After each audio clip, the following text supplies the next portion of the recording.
Es un honor estar aquí en la presentación del libro Álvaro Obregón, Caudillo del pasado, espejo del presente, una obra que nos invita a revisar la figura de Álvaro Obregón. Para esta conversación tengo el privilegio de contar con la presencia del doctor Ignacio Aldama Bay, autor del libro, historiador y académico del Colegio de Sonora, cuya obra ha sido fundamental en el estudio del México postrevolucionario.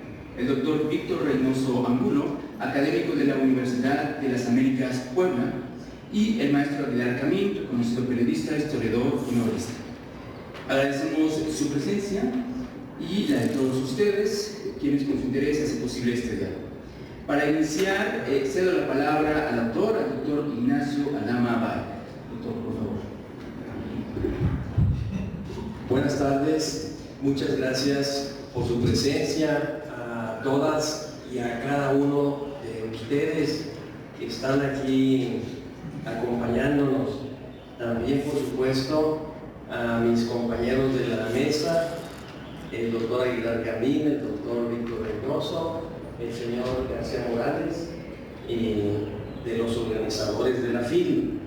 Pues entrando en materia, mirando las cosas en perspectiva, de lo que más me ha llamado la atención del estudio de la trayectoria del general Obregón, son los cambios en la percepción de la trayectoria de Obregón, tanto en la vida del sonorense como después de su muerte.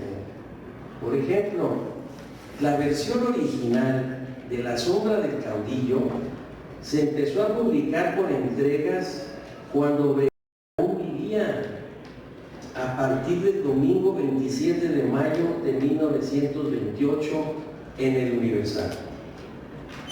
Llama también la atención su imagen póstuma, polémica desde temprano.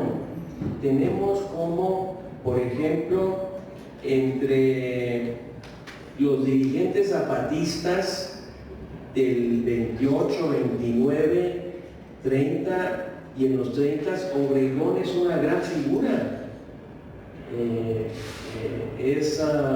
Los acompaña en su entrada victoriosa en la Ciudad de México en el 20.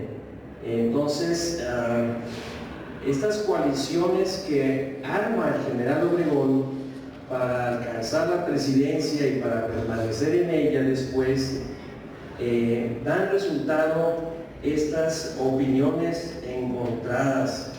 Pero aquí está uno de los méritos más importantes de Obregón, la construcción de coaliciones, la del Plan de Agua Prieta, donde pues cuando Carranza deja de ser presidente para volverse cabeza de un partido que promueve la candidatura presidencial de Ignacio Bonillas y bloquea la de Obregón, pues ahí se rebelan, llegan hasta la rebelión, estos sonorenses que van a encabezar al Plan de Agua Prieta, pero que va a cundir por todo el país y va a ser ese fenómeno de una deserción de los contingentes del ejército.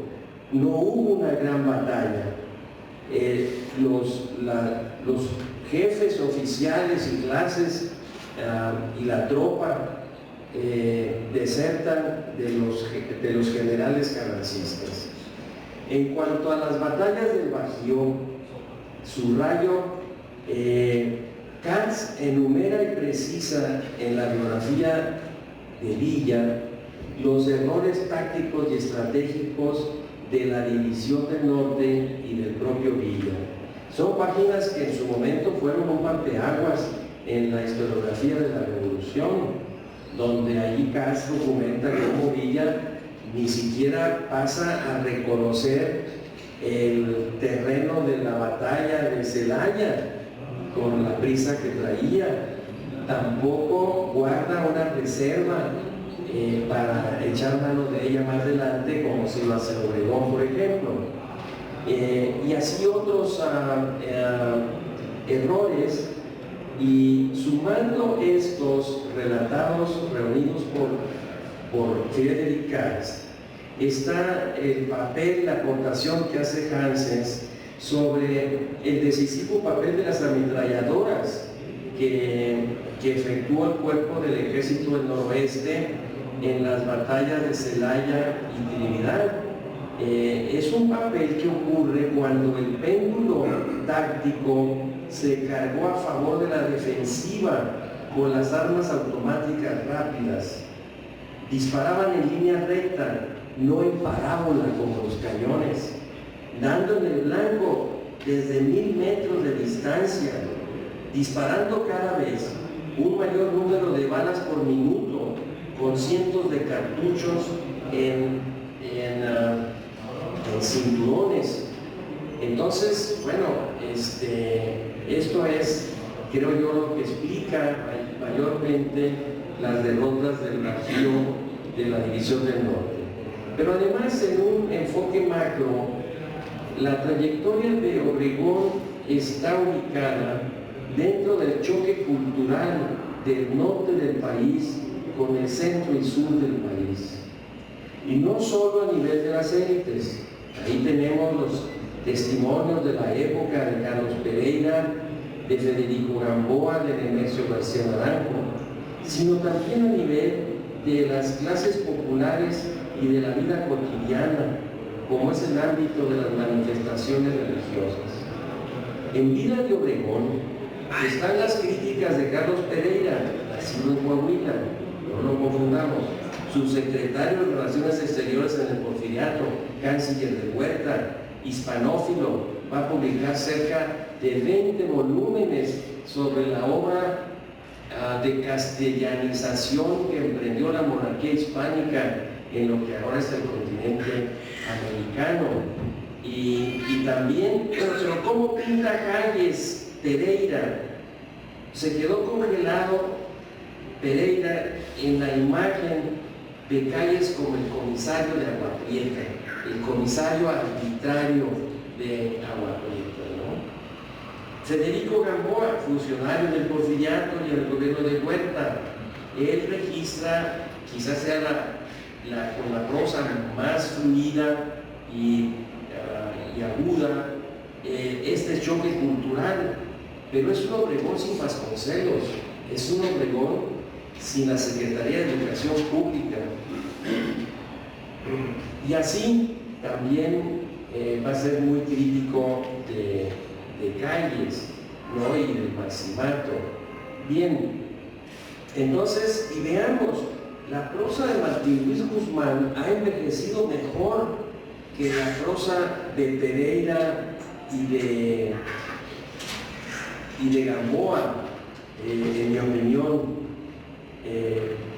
Y actualmente tenemos que este choque cultural de vez en cuando tiene ciertas reminiscencias en el imaginario colectivo actual, que incluyen a Uruchurtu, a Colosio, ¿no? Pero bueno, cada partido tiene su historia favorita, su libro de texto. Para ir terminando, sí es importante tener en cuenta que la vida de Obregón transcurrió de los 48 años que vivió, 38 en el Valle del Mar. Ahí se formó, ahí vio la obra del Porfiriato en Sonora, que se centró en la implantación del Estado-Nación a través de 4 columnas: pacificar, poblar, comunicar y homogeneizar. Pacificar con la presencia permanente del ejército regular, lo que trajo la paz al norte del estado, coincide con la presencia también permanente del ejército regular norteamericano, los azules de las películas del Far West, y una paz armada con los yaquis. Poblar, se empieza a bajar, a reducir la endogamia y a predominar la exogamia.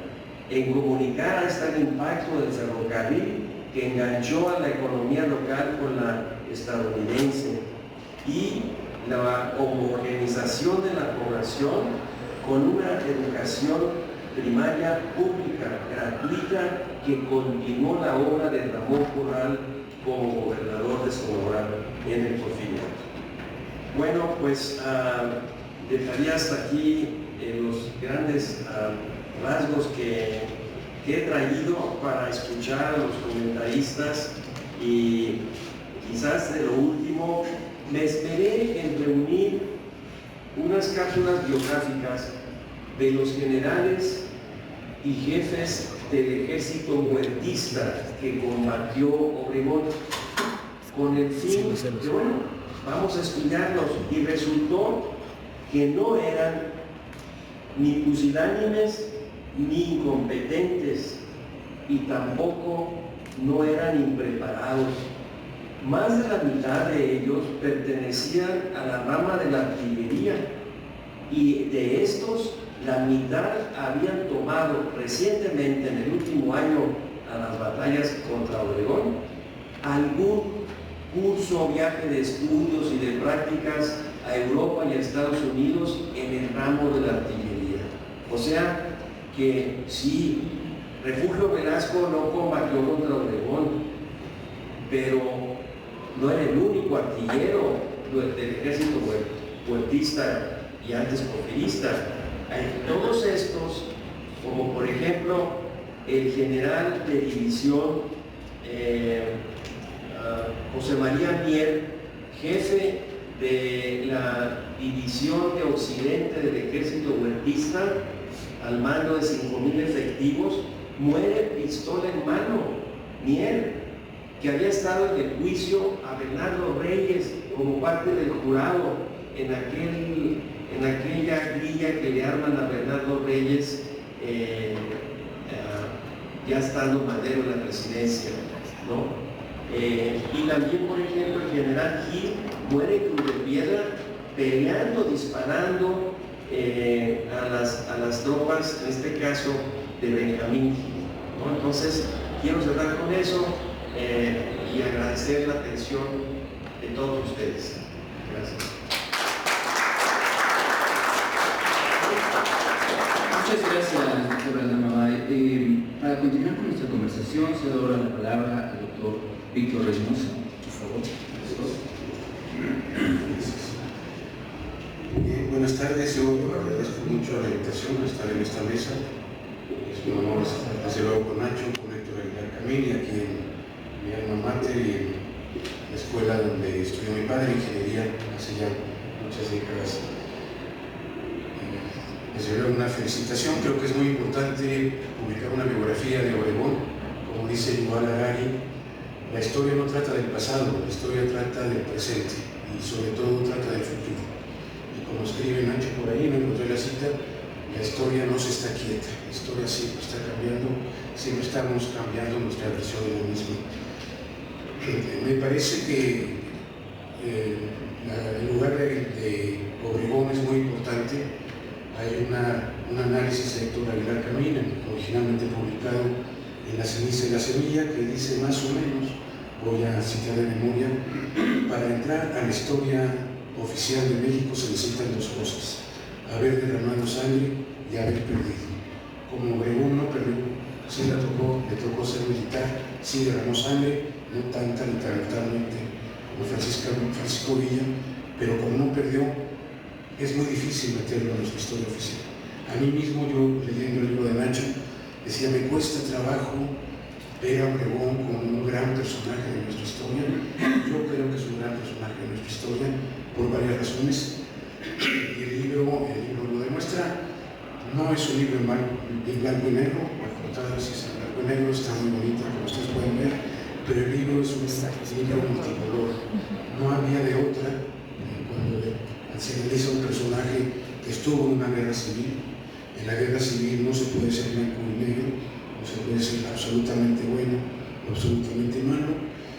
Tampoco de un personaje que entró a la política, es un tema que he reflexionado ya por mucho tiempo. Para ciertos ciudadanos todos los políticos son malos. Todos los políticos son malos y empiezan a hablar mal de uno y acaban diciendo, pues todos son iguales. No será el problema de nuestra mirada. Si vemos que todos están mal, el problema no estará más bien en nuestra mirada. En ese sentido, creo que es muy importante esta biografía de Obregón, que pues con mucho detalle, le dije a Nacho que iba a comentar la parte militar, que es muy larga, es muy detallada. Algo que me interesa mucho es que era bilingüe.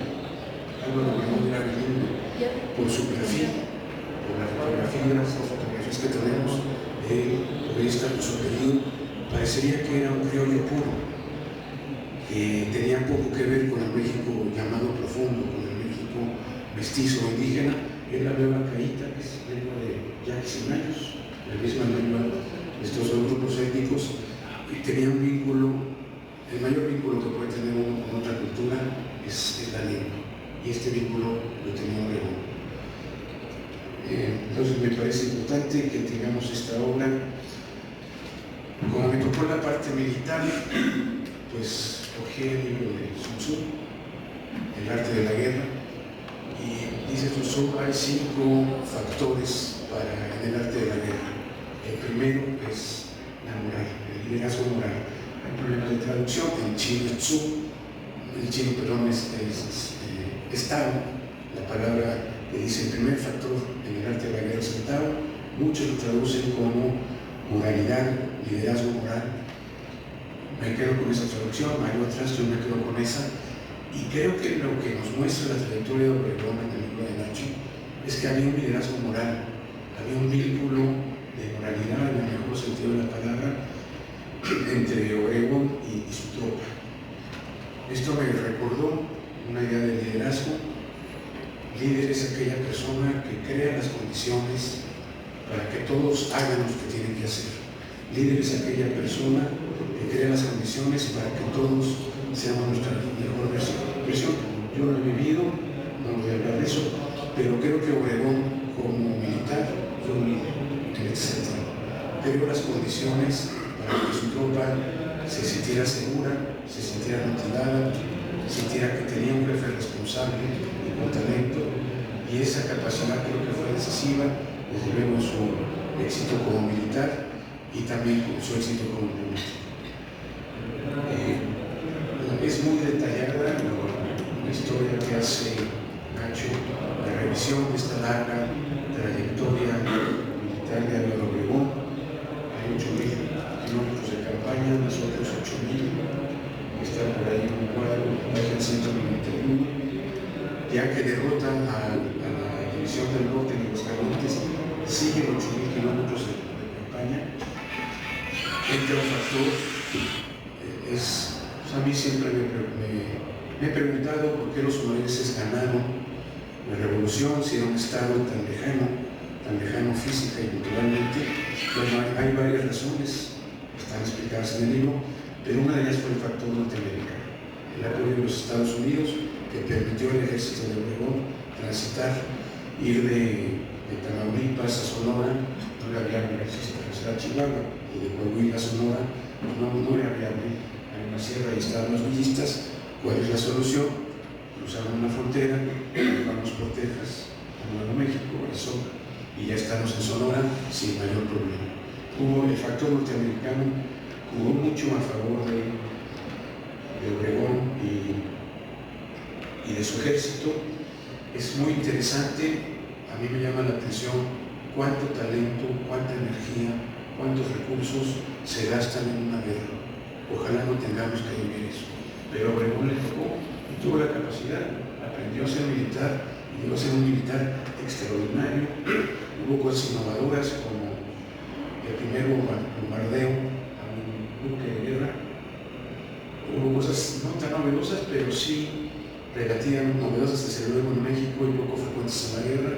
No podemos tomar Guaymas. ¿Por qué? Porque la artillería de los barcos puertistas tiene mucho mayor alcance que nuestra artillería.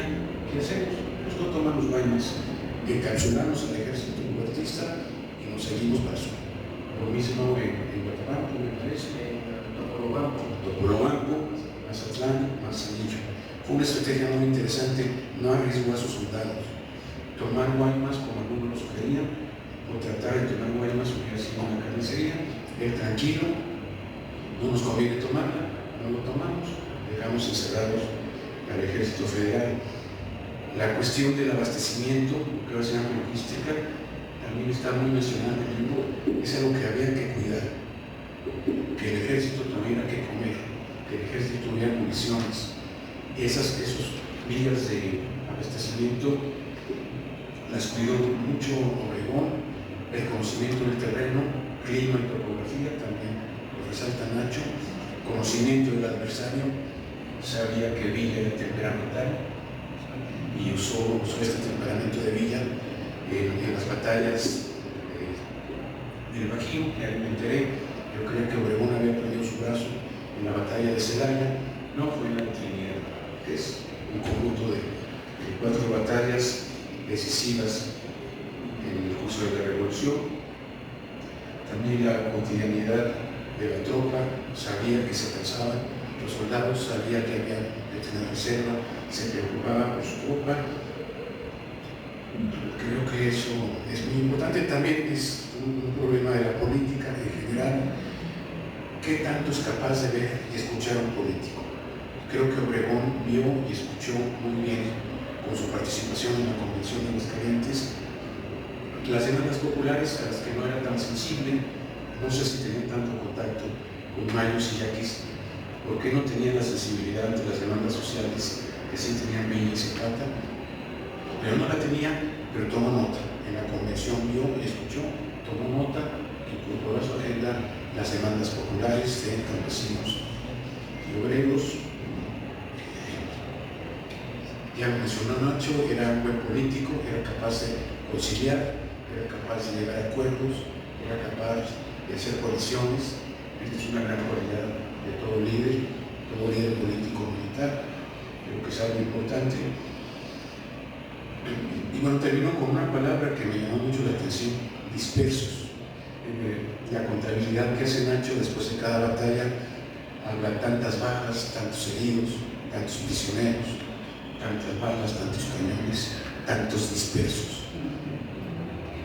Me gustó mucho la palabra, y quienes conocen, a mí me evocó a Nacho, como que es una palabra, no es de Nacho, es una palabra de origen militar, dice el diccionario de la academia, ya está en desuso.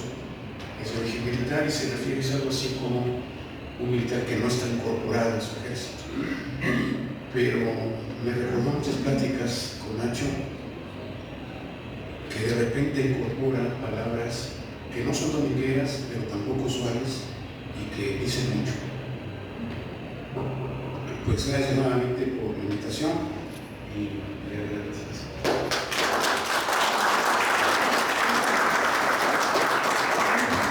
Muchas gracias, doctor. Ahora escucharemos y agradeceremos las palabras del maestro Héctor Valera Cano. Por favor. Bueno, muchas gracias por la invitación, Nacho, a ustedes por estar aquí. Tengo muchísimas cosas que decir sobre este libro, y otras no sobre este libro, sino sobre a lo que este libro alude. Pero la primera y fundamental es que me da muchísimo gusto ver este esfuerzo de Ignacio Armada vuelto un libro así. Es el fruto de un larguísimo viaje personal del autor y profesional del historiador. Este es un libro que empieza en la sorpresa del niño, del adolescente, miembro de la familia, que incluye la presencia, la memoria y el parentesco cercano de Obregón. Este niño adolescente que empieza a ver cómo la historia que se escucha fuera de casa contradice profundamente la imagen que hay dentro de casa del general. Dentro de casa es un hombre querido, admirado,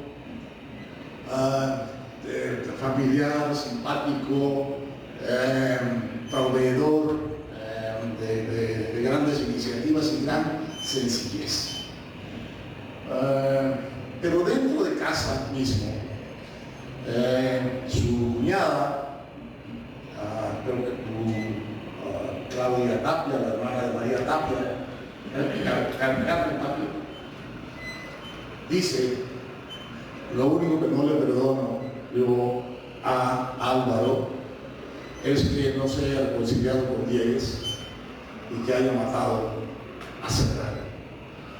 Entonces, de pronto empieza una contradicción muy intensa en el muchacho, en el niño, y resulta que cuando sale a lo que es el ámbito público, creciendo más ya en la escuela, resulta que también los sonorenses no están bien vistos, y no está bien visto Álvaro Obregón, y está visto como un hombre implacable, como un agente brutal. Hay una leyenda negra de Obregón que está ahí y que le causa muchísimos problemas a este muchacho miembro de la familia.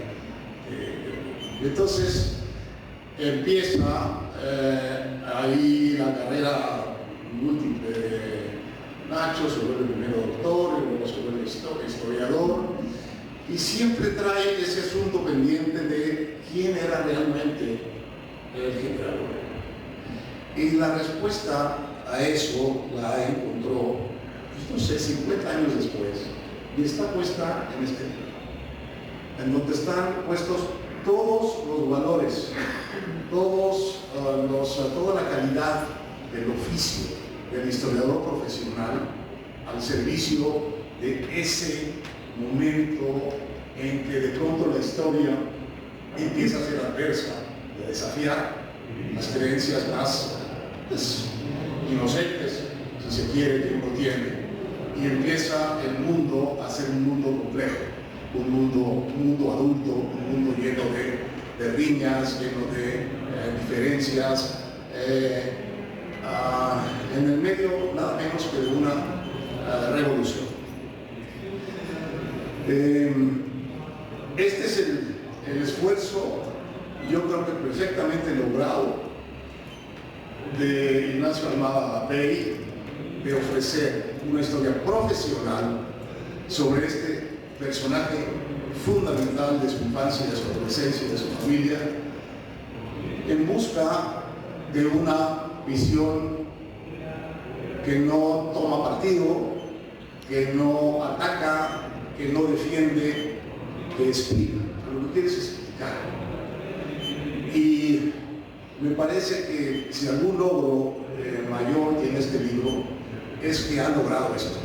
Ha logrado dar una visión profundamente equilibrada y documentada de un hombre complejo, muy complejo, que tiene, como decían, o como dice su mala fama, lados oscuros, y que tiene otros lados de enorme potencialidad constructiva.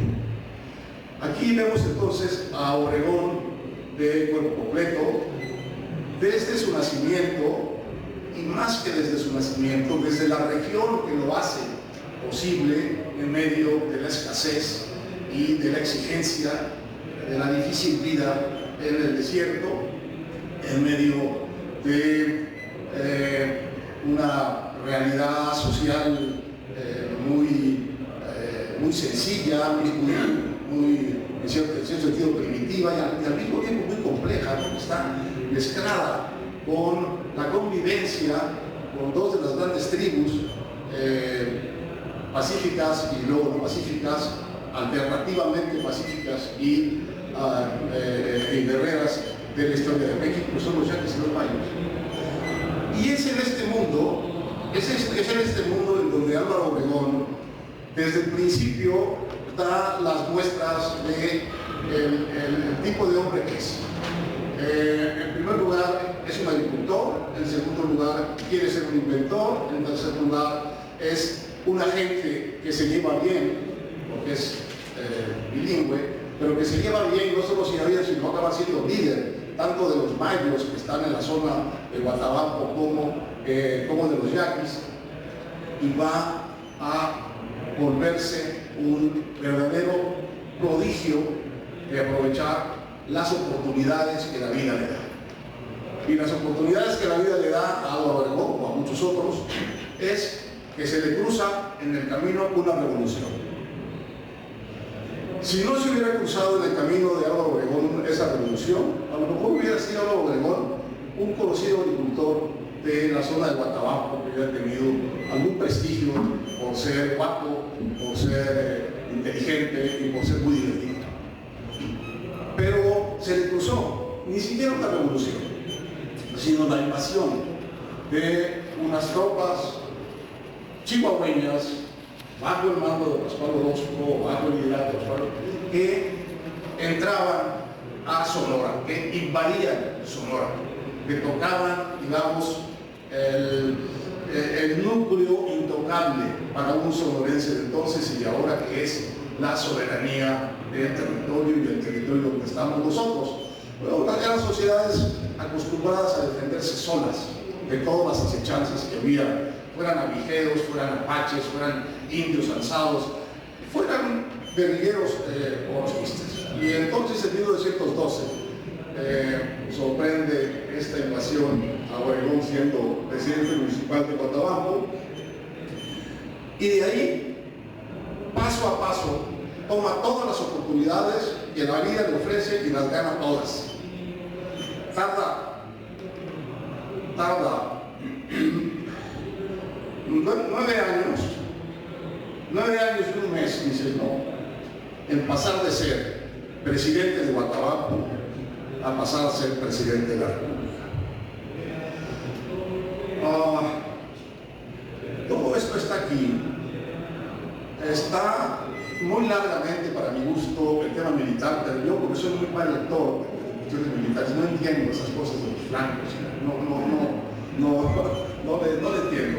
Tiendo a pensar más bien como Tolstoy, que la mitad de las batallas son azarosas y que las decide la suerte y no la inteligencia de los militares. Pero bueno, pero aquí está el Obregón político, está el Obregón oportunista, creativo, está el Obregón que encuentra siempre ofrece primero la coalición y la alianza antes de llegar al enfrentamiento. Está el Obregón que lee muy bien su momento político, que es un extraordinario caudillo entre gente. Nosotros lo vemos ahora a él como el general invicto de la revolución. Sus pares de entonces lo veían como el primo, el primero entre los pares. No le tenían en absoluto el respeto o el miedo que, por ejemplo, el miedo que tenían sus gentes y sus generales a Villa. Era un hombre de un primer acercamiento talentosamente político, de buena relación, de intercambio, de negociación, y es así como se lleva a los yaquis, a los mayos, fuera de sus tierras, a la guerra. Es así como trae a los obreros de la Casa Mundial al frente carrancista en la decisión de 1915. Es así como negocia con los zapatistas y entra con los zapatistas a la Ciudad de México después del triunfo de la rebelión de Huautla. Y así también lo vemos en este libro, gobernando en algo que parece una casa de locos, que es el Congreso de la primera época, digamos, post-revolucionaria después de la muerte de Carranza. El faccionalismo, la corrupción, la violencia, la falta de liderato en general que hay en el ámbito político-civil y en el ámbito militar, la enorme cantidad de jefes militares que tienen sus propias tropas. Entonces es un político que gobierna en estas condiciones y gobierna con mucho éxito. Hasta que le sucede lo que a todos los gobernantes del siglo XIX mexicano y a Francisco y a Porfirio Díaz en 1910, llega el momento de la sucesión presidencial y entonces él tiene que escoger, porque no hay manera democrática de escoger, y escoge a Plutarco Elías Calles, y eso provoca la rebelión, no de Adolfo de la Huerta, que quería ser presidente, porque la verdad que de la Huerta nunca se revela a él, pero de todos los asociados de la Huerta, provoca una rebelión que es la Segunda Guerra que es como la Segunda Guerra Civil de México, después de la de 1915. Y en esa rebelión, Obregón vuelve a tomar las armas y vuelve a ganar. Y ahí, en ese año de 23, en esa rebelión, se hace la primera poda del Ejército Popular Revolucionario. Salen de este mundo 155 generales y queda evidente cuál es la hegemonía militar del país. Está en manos del general Obregón y de su sucesor, Plutarco Elías Calles. Triste hegemonía, porque esa es la que conduce a Obregón a uno de sus dos grandes pecados políticos, que es cambiar la Constitución para reelegirse. Pecado político que no se le perdona todavía. Y el segundo, asociado a ese, un pecado personal, que es porque Francisco Serrano, su gente cercanísima, está en contra de su reelección, se levanta, lo atrapa y no le perdona la vida, sino que con cierto sadismo incluso se la quita. Esos son los dos momentos profundamente oscuros de Obregón y son los que van a durar en su leyenda a lo largo del tiempo, en gran medida por la capacidad de escritores como Martín Luis Guzmán, que convierten ese momento en el momento por antonomasia del salvajismo y de la violencia revolucionaria. No solo en ese libro, sino después, porque Martín Luis Guzmán va a seguir escribiendo y va después a consagrar a Francisco Villa como el gran develador, como el gran guerrero que libera a la Revolución Mexicana, en demérito de Obregón, olvidándose del pequeño detalle de que las 4 veces que se enfrentaron el ejército de Villa y de Obregón, las 4 veces las perdió Villa. Martín Luis sigue hasta ser el autor de los libros de texto de la época de López Mateos y a establecer canónicamente en la historia de México que de alguna manera los años buenos de la revolución son los del cardenismo y los años malos son los del sonorismo y los sonorenses. Es una historia otra que está esbozada aquí, que vale la pena que la desarrollaras. Este libro lo que hace es quitar todas esas pajas y poner íntegro, equilibrado, completo a este fantástico personaje llamado Álvaro Obregón.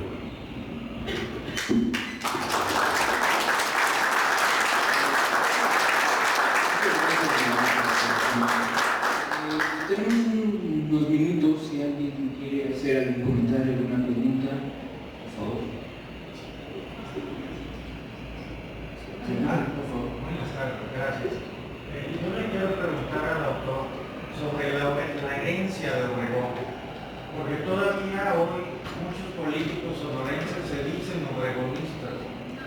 Y esto a mí me parece sorpresivo porque ninguno se dice callista, todos se dicen obregonistas, pero nadie quiere reclamar como suyo a Calles. Y eso me dio a preguntarse también por qué no escribió o va a escribir la de Calles también.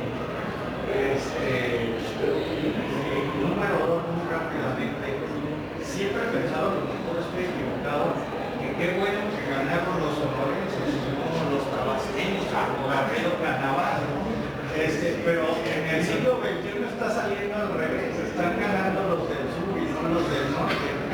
¿Eso incide sobre el proyecto de país a largo plazo? Yo pienso que sí, pero me gustaría saber su opinión, por favor.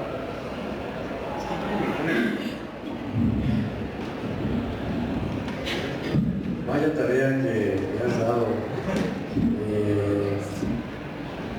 La herencia del legado de Obregón. Por una parte está esa combinación de un militar exitoso y un empresario exitoso.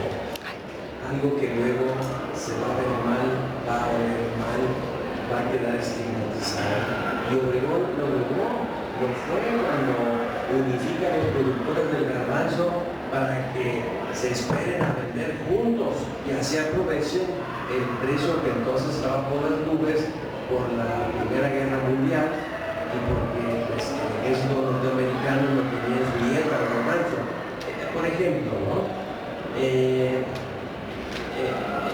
cuanto al legado de Obregón, creo que esa parte constructiva de Obregón está en la educación pública.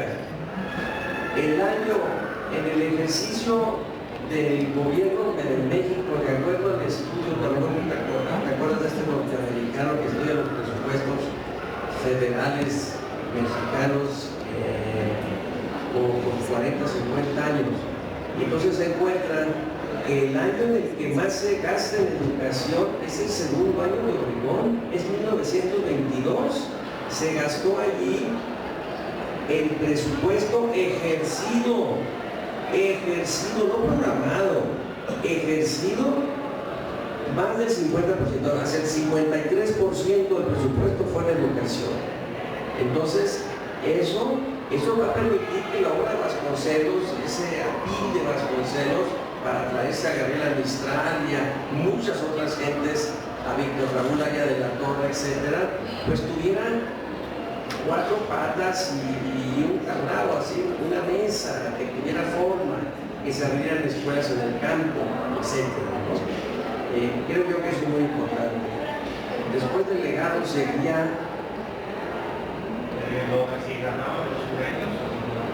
bueno, pues esto está oscilante, es oscilante, pero sí estamos viendo respecto a esto de espejo del presente, pues cuando lo escribí, cuando entré por la última versión para la editorial,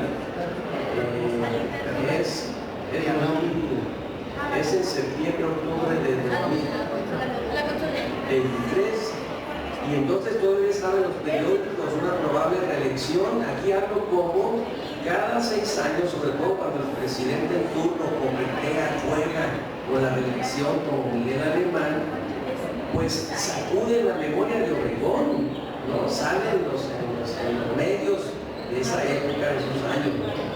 Y así veía yo venir, ¿no? Y luego el maximato, el poder tras el trono, el enemigo de Zapanco, tanta fraseología que tenemos los mexicanos a ese respecto, ¿no?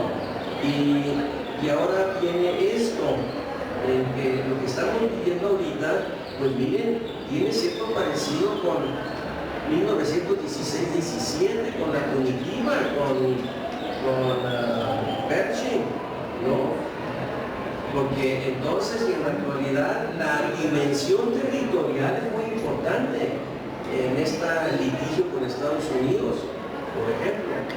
Y también lo que mueve retóricamente al gobierno norteamericano en ambas coyunturas es una represalia a México, porque Villa atacó a un poblado indefenso que se llamaba Columbus y nunca en la vida va a volver a tener notoriedad, ¿no?